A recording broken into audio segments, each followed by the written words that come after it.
జై శ్రీరామ్. అందరికీ నమస్తే, అందరికీ గుడ్ మార్నింగ్. చెప్పుకుందామా?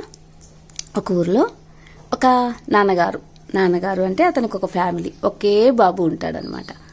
ఆ బాబు అంటే వాళ్ళ నాన్నకి చాలా ఇష్టం. ఆ బాబుకి కూడా వాళ్ళ నాన్న అంటే చాలా ఇష్టం అనమాట.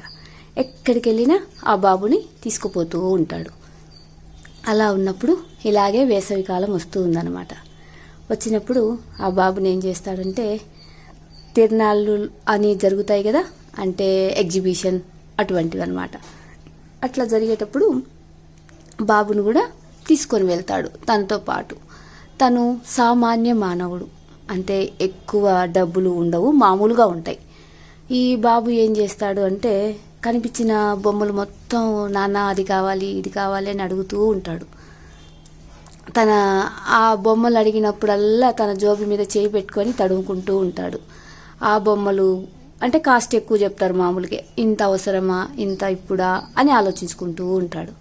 కానీ కొడుకు అడిగింది తీసివ్వలేకపోతున్నానే అనే ఒక బాధ కూడా తనలో ఉంటుంది. సరేలే, ఈ షాపు కాదు ఇంకో షాపు, ఇంకొంచెం ముందుకు వెళ్దామని బాబుకి మాయ మాటలు చెప్తూ తీసుకుపోతాడు.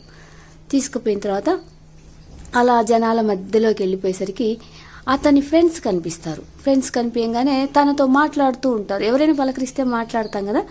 ఈ మాట్లాడే సమయంలో ఈ అబ్బాయి ఏం చేస్తాడంటే, చిన్నగా వాళ్ళ నాన్నగారు చెయ్యి వదిలిపించుకుంటాడు. అంతవరకు వాళ్ళ నాన్న చెయ్యి పట్టుకొని తీసుకుపోతూ బొమ్మలు కావాలని వాళ్ళ నాన్నని ఏడుస్తూ అడుగుతూ ఉంటాడు. వాళ్ళ ఫ్రెండ్స్ ఎప్పుడైతే కనిపించగానే వాళ్ళ నాన్న అటు మాట్లాడుతుండే సమయంలో చెయ్యి తప్పించుకొని ఇంకా ఆ బొమ్మలు ఉన్న షాప్ దగ్గరికి ఆ షాప్ తిరుగుతూ దారి తప్పిపోతాడు. ఆ జనాలలో ఆ బాబుకి వాళ్ళ డాడీ కనిపించరు, వాళ్ళ డాడీకి కూడా ఆ బాబు కనిపించాడు అనమాట. వాళ్ళ నాన్నపాటికి వాళ్ళ నాన్న ఆ బాబు కోసం వెతుకుతూ ఉంటాడు.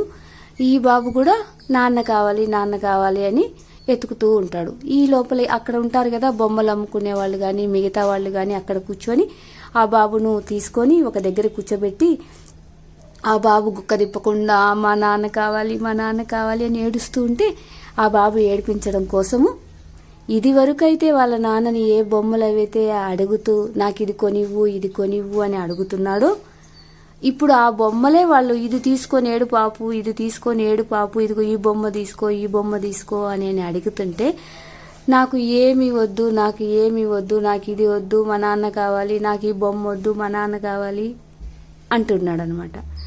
రివర్స్ అయింది మొత్తం. ఇంతవరకు కావాలి అని అడిగిన ఇప్పుడు ఏడ్చినప్పుడు, అదే మళ్ళీ తన దగ్గరికి వచ్చినప్పుడు నాకు వద్దు మా నాన్నే కావాలి అని చెప్పేసి ఏడుస్తూ ఉంటాడనమాట.